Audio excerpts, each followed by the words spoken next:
దేవుని బిడ్డ, ఈ రాత్రి ఎందుకు ఈ స్థలంలో కూర్చున్నావు అంటే 2024 సంవత్సరాల క్రితం నీ కోసం ఒక దేవాతి దేవుడు పరలోకాన్ని వదిలిపెట్టి పరలోకంలో మహిమ కలిగిన సింహాసనం మీద కూర్చున్న దేవుడు, అత్యున్నతమైన సింహాసనం మీద ఆసీనుడైన దేవుడు ఈ భూమి మీద ఉన్న మానవుడు నశించిపోతున్నాడని, ఈ భూమి మీద ఉన్న మానవుడు పాపంలో పడి ఉన్నాడని, ఈ భూమి మీద ఉన్న మానవుడు ఆ దేవునికి ఇష్టంగానే ఆజ్ఞ అతిక్రమించి పాపం చేసి దేవుడు అనుగ్రహించి ఆ మహిమను పొందలేకపోతున్నాడని చెప్పి పరలోకములో ఉన్న దేవుని సంకల్పమైంది.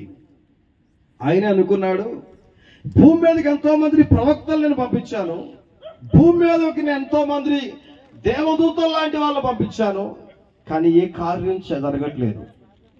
ఆ దేవాది దేవుడు అనుకున్న మాట ఏందో తెలుసా? నేనే ఇక భూమి మీదకి వెళ్ళిపోతా. స్తోత్రం చేద్దాం గట్టిగా.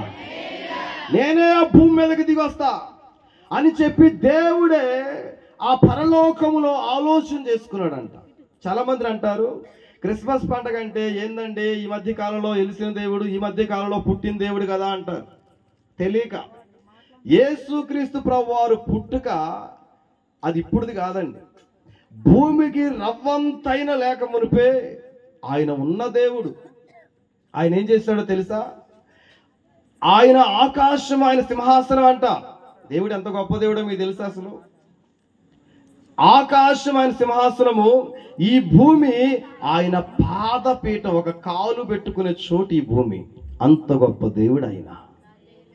అలాంటి గొప్ప దేవుడు, మహిమలో సంచరిస్తున్న దేవుడు ఆయనే ఆలోచించాడు. ఏమన్నా తెలుసా?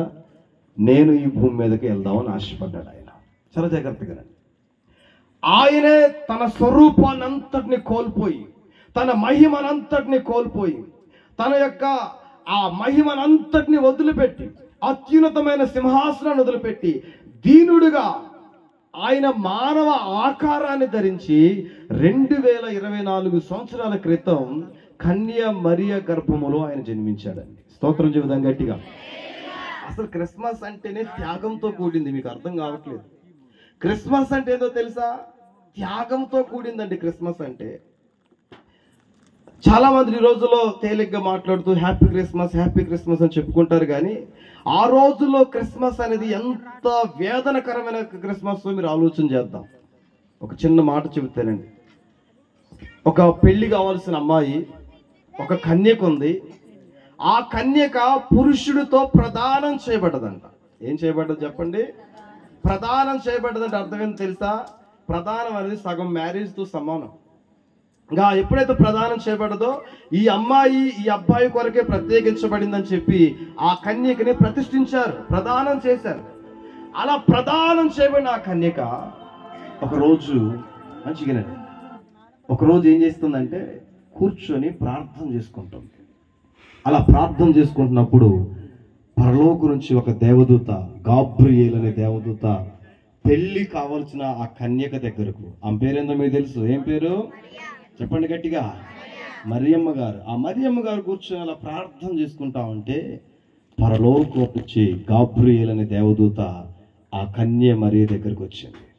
వచ్చి అంటుంది, దయాప్రాప్తురాల, నీకు శుభము కలుగునుగాక, నీవు కృప పొందావు, దేవుడే నీ గర్భములో పుట్టబోతున్నాడు, దేవుడే నీ గర్భంలోంచి బయటికి రాబోతున్నాడు, ఆయనకి ఒక పేరు పెట్టబోతున్నావు. ఆయన పేరు ఏంటంటే యేసు. యేసు అనగా అర్థం ఏంటంటే తన ప్రజలను వారి పాపముల నుంచి రక్షించే దేవుడు, వారి పాపముల నుంచి విడిపించగలిగిన దేవుడు. యేసు అనగా అర్థం ఏంటంటే రక్షకుడు.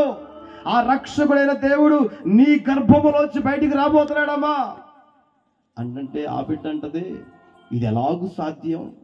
నేను పెళ్లి కాని దాన్ని కదా, నేను ఏ పురుషుని ఎరగని దాన్ని కదా, నేను ప్రదానం చేయబడి ఉన్నాను కదా, హౌ ఈజ్ ఇట్ పాసిబుల్? ఎలా సాధ్యం ఇది, ఎలా సాధ్యం ఇదని చెప్పి ఆ కన్య అయిన మరియ ఆ దేవదూతను ప్రశ్నించడం ప్రారంభించింది.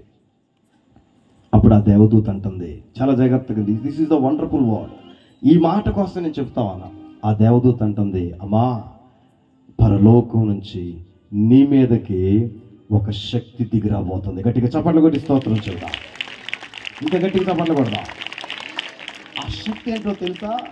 పరిశుద్ధాత్మ శక్తి. గట్టిగా గట్టిగా స్తోత్రం చెప్తూ చప్పట్లు కొట్టండి. ఇంకొంచెం గట్టిగా చప్పట్లు కొట్టి స్తోత్రం చేద్దాం.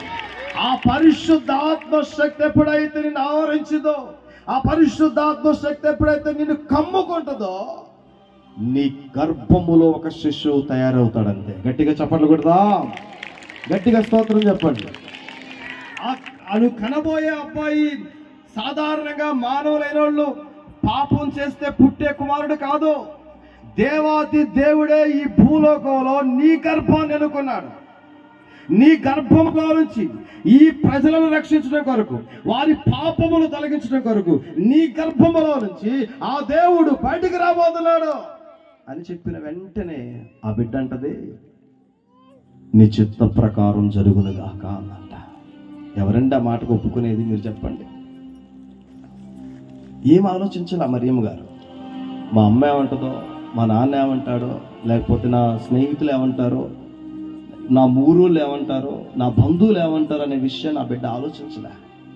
అవకున్న ఒకే ఒక ఆశ ఏందో తెలుసా? నా ద్వారా యేసయ్య భూమి మీదకి రావాలా, నా ద్వారా యేసయ్య భూమి మీదకి వస్తే చాలు. మరి ఒక కన్యక గర్భం ధరిస్తే ఎన్ని అవమానాలు ఉంటాయండి. ఆ ఇంట్లో ఉన్నిస్తారా? మీరు చెప్పండి, ఏమంటారో తెలుసా? ఇవి ఎక్కడ తిరిగిందో, ఏం చేసిందో, గర్భాన్ని తెచ్చుకుందే యేసయ్య అంట, ఏమో ప్రార్థన చేస్తుంటేనంట, ఆ దేవుడు చెప్పిందంట నీ గర్భంలో పుడతాడని చెప్పిందంట, మేము నమ్మొచ్చా అని చెప్పి ఎంతమంది అన్నారో, ఎంతమంది అని ఉండొచ్చు ఆ టైంలో. కానీ ఆ బిడ్డ నమ్మిన సత్యం ఏందో తెలుసా? నాతో మాట్లాడిన దేవుడు గొప్ప దేవుడు. ఈరోజు ఈ అవమానమైన పర్వాలేదు, ఈ నిందలు వచ్చినా పర్వాలేదు, ఈ వేదన వచ్చినా పర్వాలేదు, కానీ నా యేసయ్యని మాత్రం ఈ లోకంలోకి తీసుకొని రావాలని చెప్పి సొంత